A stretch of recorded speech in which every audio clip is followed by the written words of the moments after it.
Hey everyone, I'm Caryn Solomon, and welcome to What's IGN Crushing On, IGN Africa's official entertainment podcast. I'm your host, and I'm joined as always by my producer and editor Rebecca Barches. So this is a show where we discuss all things entertainment and pop culture with a new guest every week. We bring recommendations, news, and fun facts, sometimes touching on the more serious issues surrounding these topics.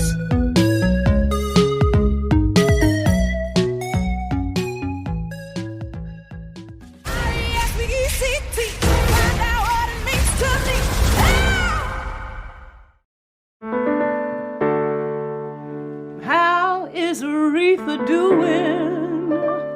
Aretha's doing alright. Just alright. Singing is sacred, and you shouldn't do it just because somebody wants you to. What's most important is that you are treated with dignity and respect. You're special, Ree. You have a talent they call genius. You better think about what you're trying to do to me. How old is she? She's 10, but her voice is going on 30, honey. Let my go, let yourself be free. How many albums have you had? 4. And no hits. I need you to focus and avoid frivolous distractions.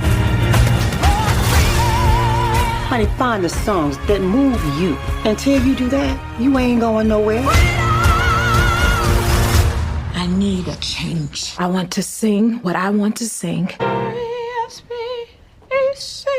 Okay. Find out what it means to me. You really like it? We love it, Riri.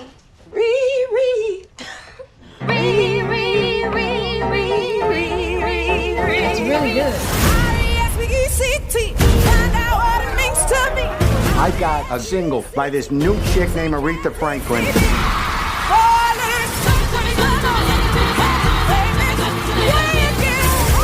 I'm on to present Aretha Franklin Day. You're not about to mess this up for me. Ladies and gentlemen, Miss Aretha Franklin. Looking out This song goes on out the morning, to anyone who's ever felt mistreated. I used to feel sure You need to take a break. I know how to run my business. Have you lost your mind? Maybe I found it. I believe I have the chills.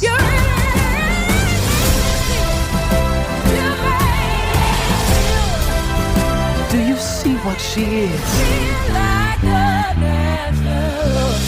She's a miracle.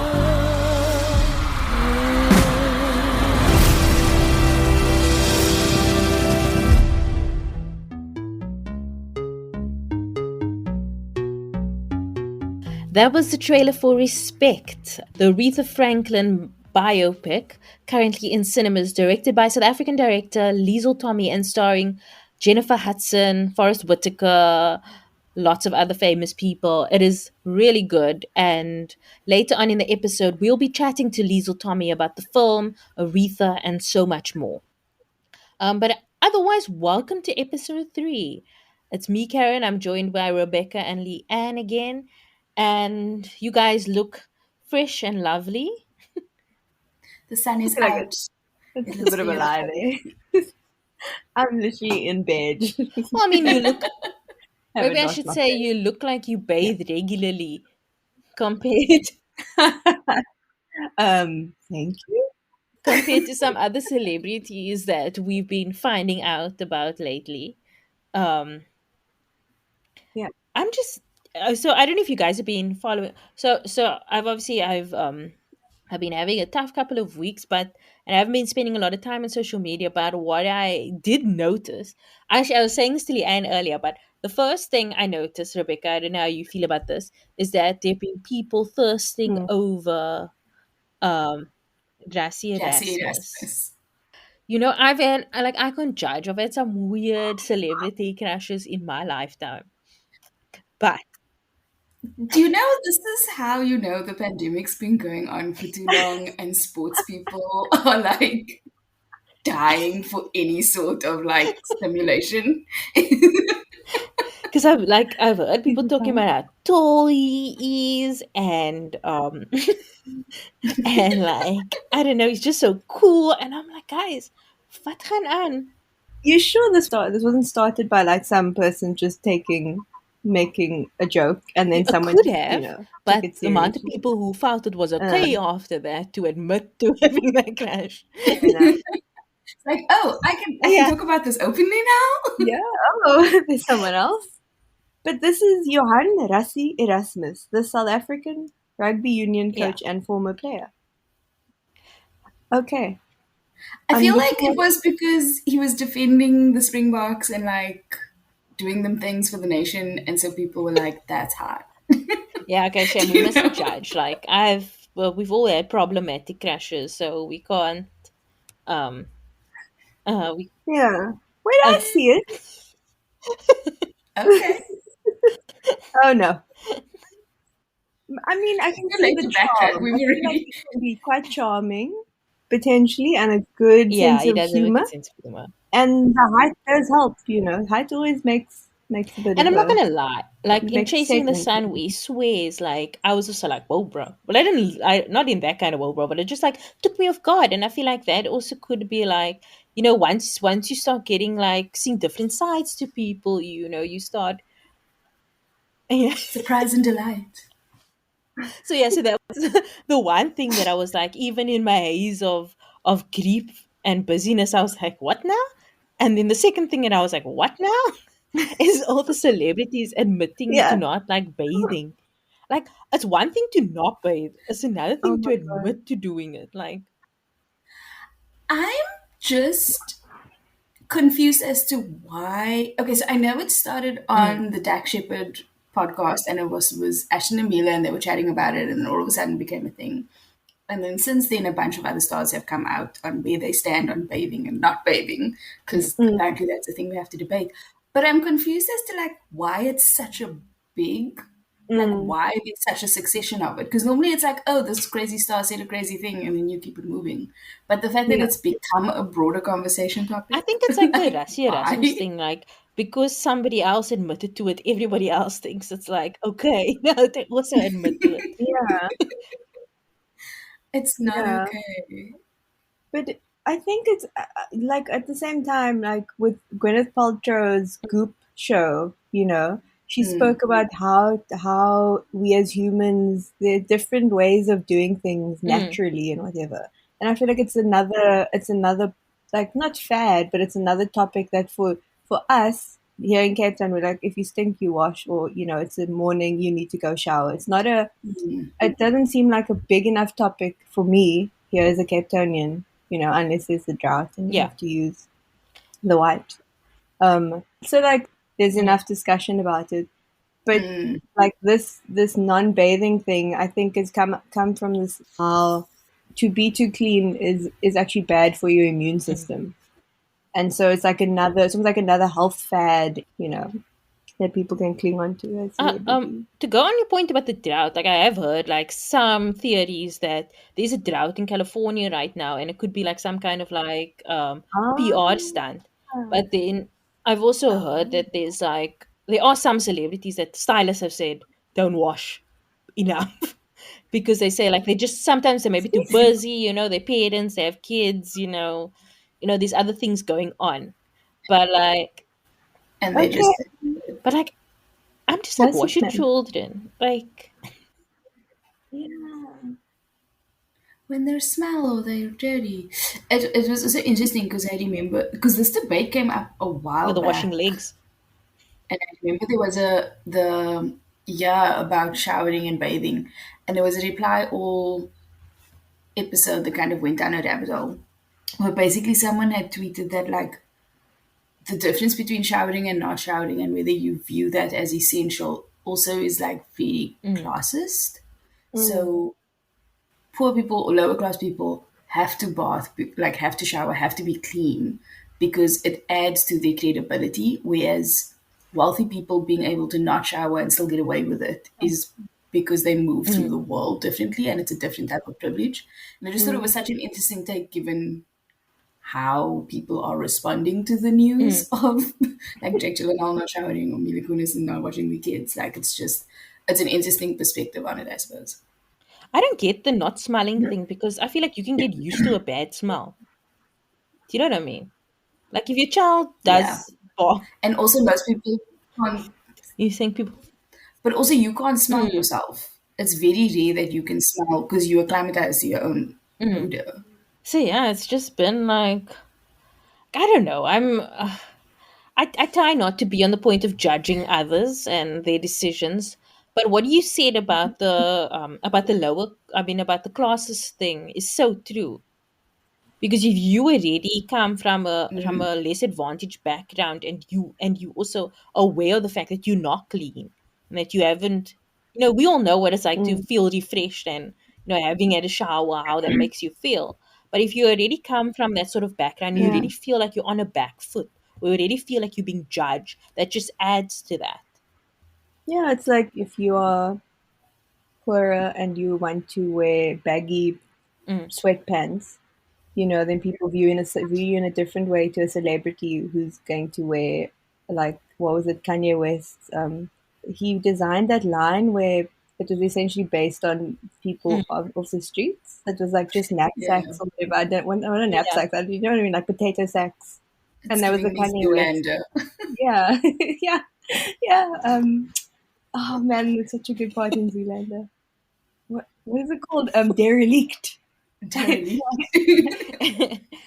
Man, I could watch Zoolander in the background and just enjoy it. I'd play it over and over. So what is your so going off that, like what would you say, what is your comfort watches, like the things that you keep on? Because I mean, I think that's something that people have spoken about a lot during the pandemic, is like they saw themselves rewatching either the same TV shows that they'd seen before, or the same movies, because that's what comforted them in like difficult times. So you were saying like Zoolander, but what other things?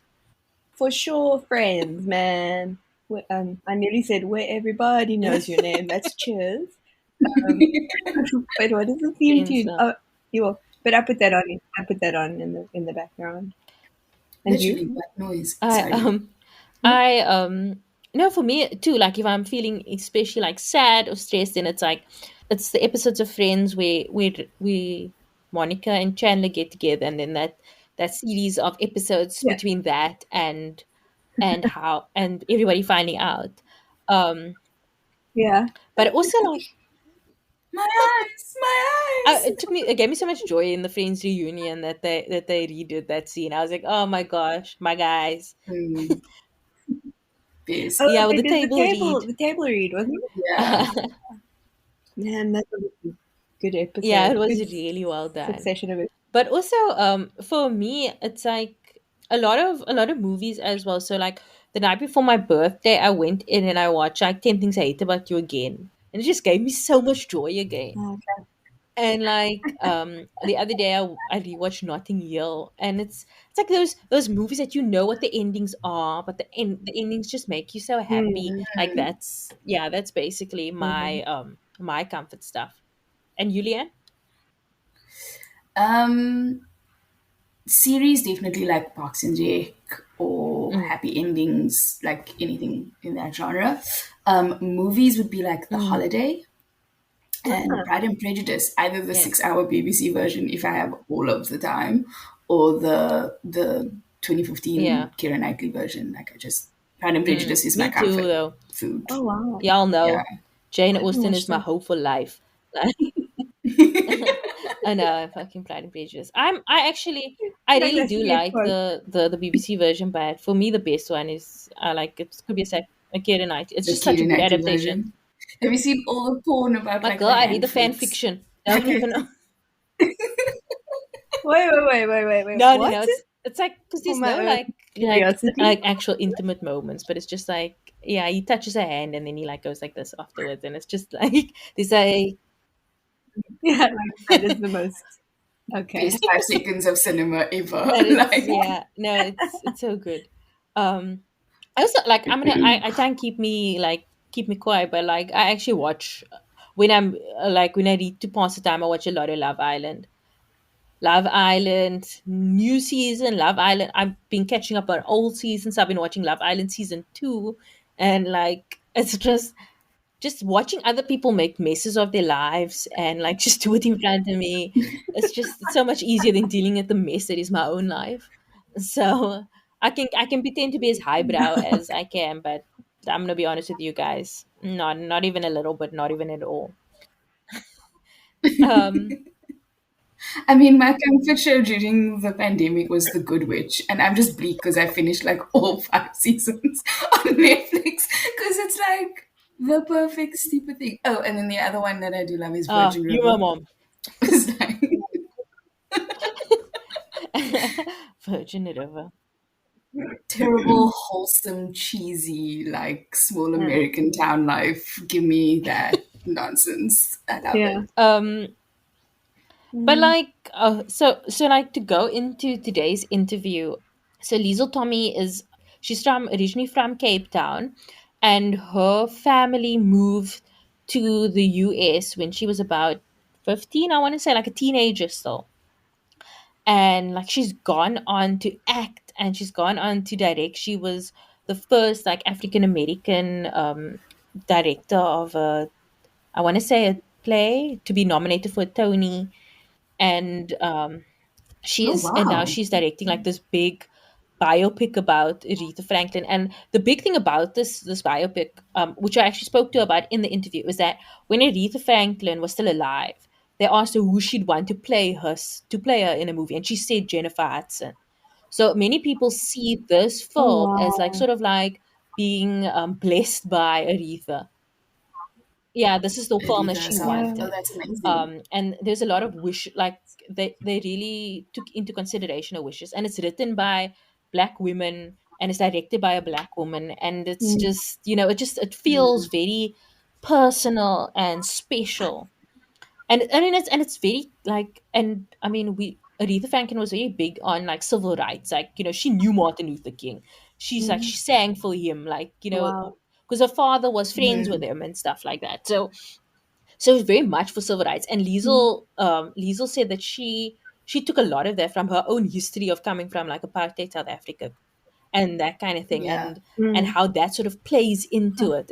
It's very interesting. Like it's a kind of experience that we've had, and obviously other Black people in countries such as US who have dealt with civil rights have had to deal with. And now she's also going to do the film adaptation of Trevor Noah's book, Born a Crime. Yeah, so she's directing that as well. So she's really doing amazingly, and a colored girl from Cape Town who's when is came out on Friday in cinemas. Yeah. Oh, amazing. I mean, for us in South Africa. Yeah, in South Africa. Yes, it came out on Friday. Yeah, so yeah, because obviously a lot of the films were delayed, but this one I think it came out around the world Friday. Yeah, because obviously when the cinemas were closed here because of lockdown, a lot of movies got shifted, but this one did not. But yeah, so here's our interview with Liesl Tommy. Okay, hi, I'm Caryn from What's IGN Crashing On podcast. It's so nice to meet you. It's a pleasure, Caryn. Thank you so much for having me. Yeah, I've been following your career, and it's been amazing to see a colored girl from Cape Town just doing the things. We're so proud of you. Oh, thank you so much. I'm very, very touched and honored. So what is it like being back home? It's amazing. I haven't been home since 2016, which is a very long time for me. And I was getting to that point. If I don't come home often enough, you just get this like hollow feeling inside of you. I don't know how to describe it. And it was like very, very hollow, like big hole. And so we kind of just very quickly made this trip happen because I'm in the midst of, a lot of press, but they all knew that making sure I did South African press was really, really important to me. So, the studio made sure that we could make it happen. And I'm really, really happy. I've been, I checked into a hotel just to make sure that I quarantined, even though I have vaccines and all that. And it's been pretty funny because my aunties, cousins, and parents have been coming every day. I can imagine. And yesterday, one cousin came in the morning with cook sisters, and then another cousin came in the afternoon with salomis, and then another cousin came in the evening with more cook sisters. So yesterday was a very colored day. Sounds amazing. Yeah, it was. Okay, so on to the film. Where we are. Obviously, it's like well known that Aretha Franklin wanted Jennifer Hudson to play her. So was casting the role like extremely easy? Did you feel as if she had a special connection to Aretha because of this? Yeah, so, Aretha chose Jennifer. There was no question that that's who she wanted to play her in the film. And, once I met Jennifer, I understood completely why Aretha said that. Because yes, she has an extraordinary voice. Yes, she is, sort of like one of the people that can, hit all of those notes that Aretha can hit.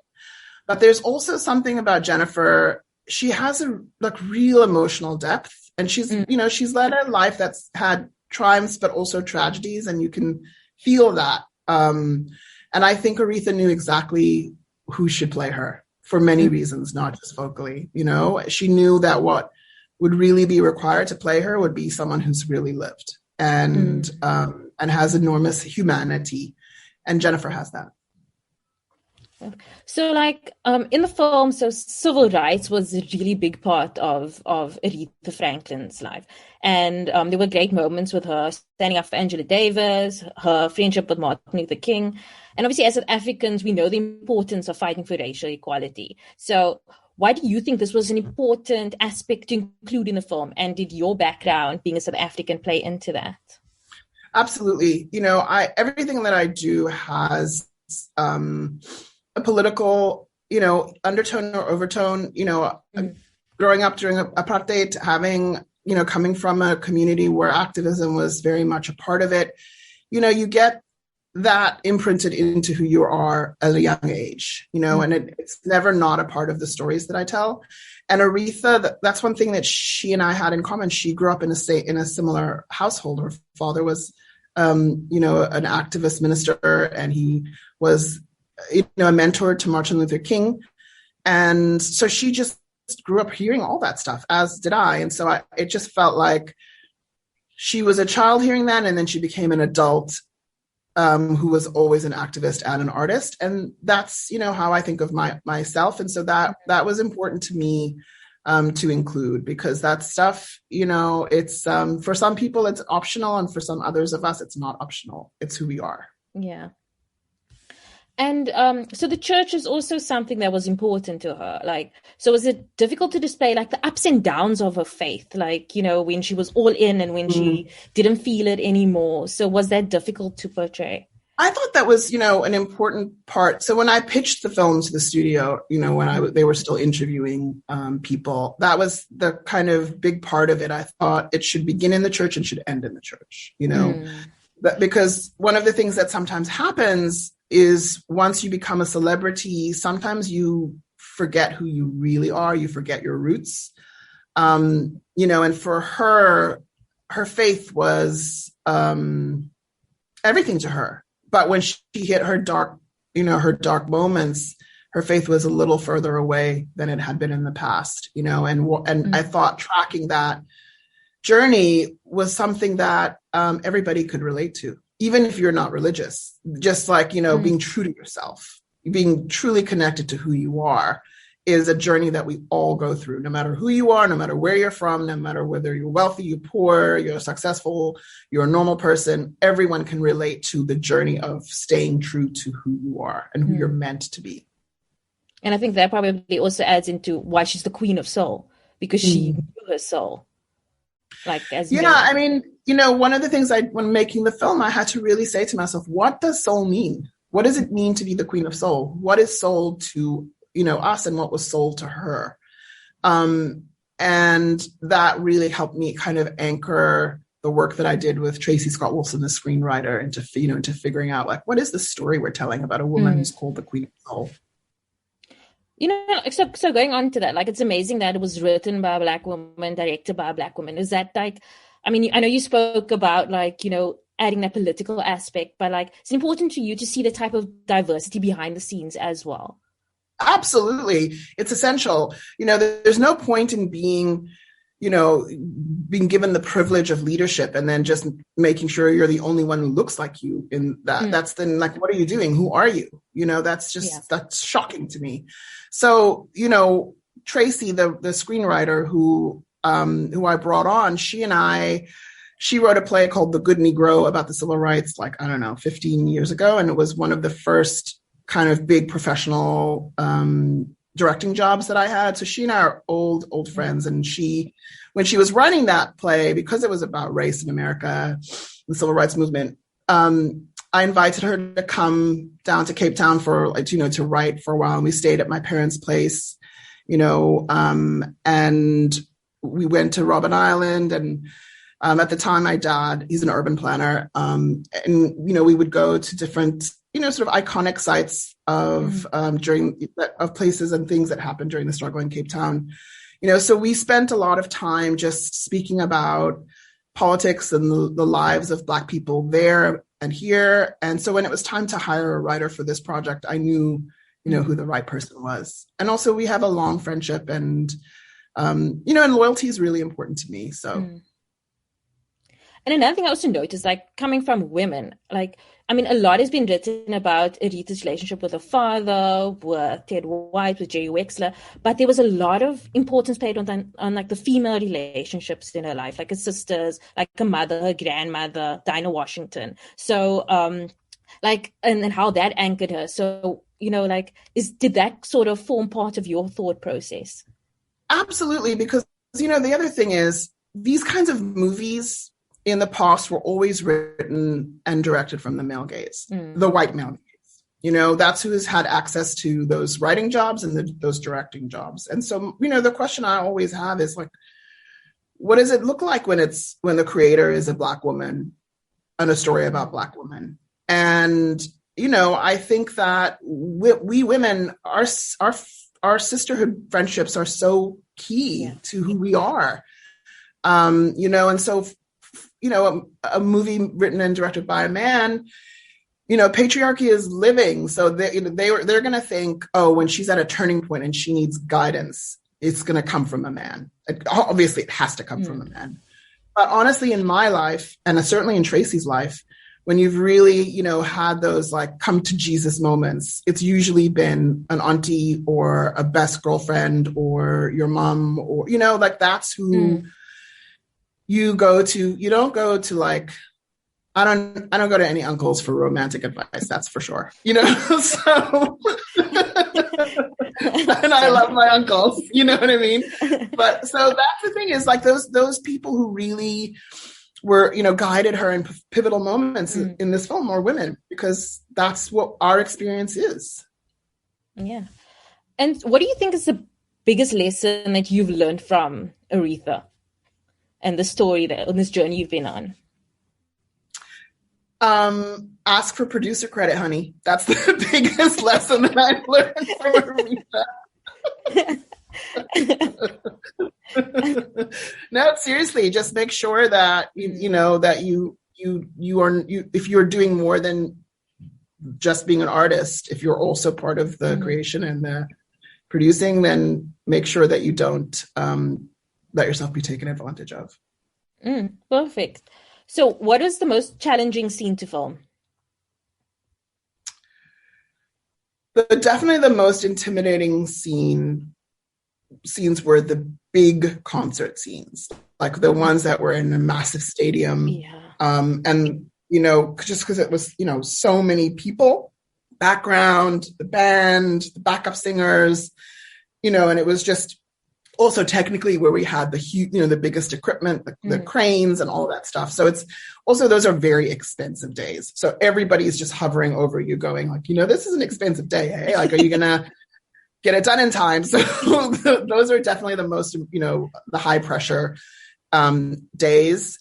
And, but also because you're super prepared. Like you can't fail on those days. Those are the big tests, right, of yourself as a qualified director. So we were definitely over prepared, and those days were also really fun. They were the most intimidating, but also the most fun, because it was like the coolest equipment, and like we shot Respect that on a day like that, and so just so amazing to hear those songs sung on set. Okay, so my final question: what is your favorite Aretha song?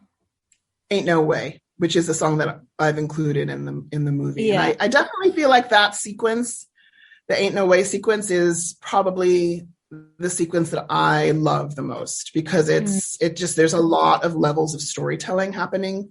A lot of people's kind of point of view is happening. And to me, it sort of speaks to what you can do with music and storytelling. And the way I shot it is just, it's not the flashiest. It's probably the most intimate, but it's the one that I feel like is the most me moment in the film. Hey, Liesl, thank you so much. This was amazing. And thanks, Caryn. Thank you so much. I'm so glad that we could do it. My pleasure. Enjoy the rest of your trip. I will. Thanks so much. That was our interview with Liesl Tommy. You can watch Respect in cinemas nationwide, I think worldwide, but in South Africa, definitely nationwide right now. So before we head out for this week, let's talk about what we've been crushing on. We can start with Leanne. Leanne, what have you been crushing on this week?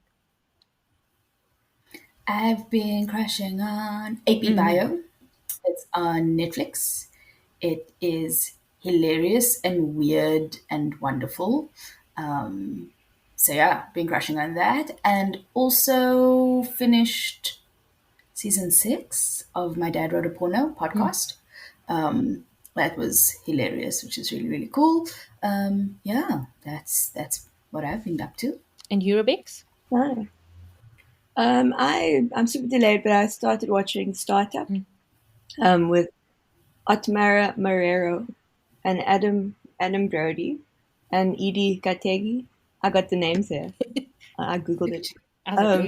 But yeah, thanks. My memory is amazing. No, but I've gotten so into it that I've been having like dreams / nightmares, mainly dreams about being part of like a gang and being chased down by gangs because of my ability to code. I can't do a heck.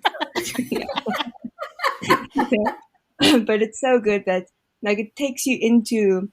It's such a good series. I've been so into it that I've like my mind has felt as I was part of it enough for it to make movies at nighttime in my brain. It's so cool. And you, Caryn? So I haven't obviously been watching a lot, but my family and I, as we sit together at night, we started watching Superstore from the beginning, and I've spoken about Superstore so much on this podcast that I'm sure anyone listening will be like, Alvia. But yeah, but it's my brother-in-law, obviously my parents had never seen it, and we like, it's just funny, and it has something for everybody, and it's a little moments in between that people find funny. And like my mom said, what it reminded her of, not the show, but like us sitting, was like in the 80s when you could just watch one channel, and she's like, we'd all get together at night and watch Cosby Show, and that was like everybody's favorite show. And the other kind, like, I mean, I suppose all sitcoms do, but like the broad appeal of Superstore just has that, and it also like it just always cheers you up, and like there's a kind of joy to it. So we've been watching that, and a cinema movie that I really enjoyed was The Suicide Squad, which I wasn't a big fan of the first one. I'm not the biggest DC fan. I did like Birds of Prey, but I like the movies as in like, oh my word, I like this right now, and then I forget about it after a while. It doesn't stick with me the way other movies do. But the Suicide Squad, I don't know how I'm gonna feel about it in like a month's time, but I had such a joy watching it. Like it shocked me. It made me laugh. There's a scene with like the one guy is scared of rats, and the girl in there summons rats, or she can control rats. And then the rat keeps wanting to make friends with the guy that doesn't like him. And then she's like, yeah, he's offering you a leaf. And he's like, what the F must I do with a leaf? It's so logical, because you're like, what is he gonna do with the leaf? But it was really funny and distracting, and yeah, and like heart wrenching at some points. Not too heart wrenching, but I mean, yeah, I really enjoyed it. So if you're going to the cinema and you're looking for a film to watch, there's Respect if you're looking for a drama and a good biopic about someone we all look up to, or if you're looking for something that's batshit and like violent and just crazy, then The Suicide Squad. That's what I recommend. Awesome. So yeah, that's all from us this week. Let us know, like WhatsApp us, send us a voice note on WhatsApp and tell us what's your comfort movie or series, seeing that we told you ours. So you can WhatsApp Crushing On at 078 362 2566. Or if you're international, +27 78 362 2566. Everything discussed today will be in the show notes. Yeah.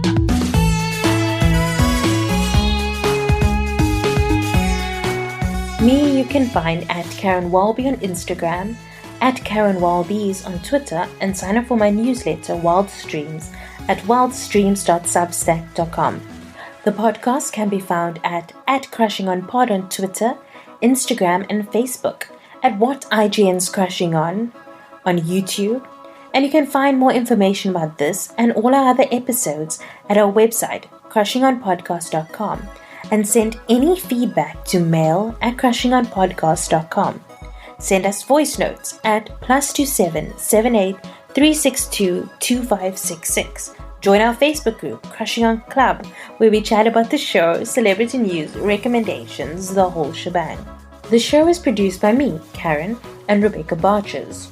The show is edited and engineered by Rebecca Barches, or admin is done by Leanne Phillipson. Our logo was designed by Nathifa Maroof, and the show was created in partnership with IGN Africa. If you like the show, tell everyone that you can, any way that you can.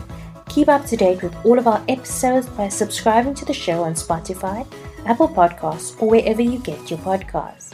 And please rate and review the episodes on Apple Podcasts, as it helps others find the show. We'll be back in 2 weeks' time with another in-depth conversation with another pop culture lover. See you then.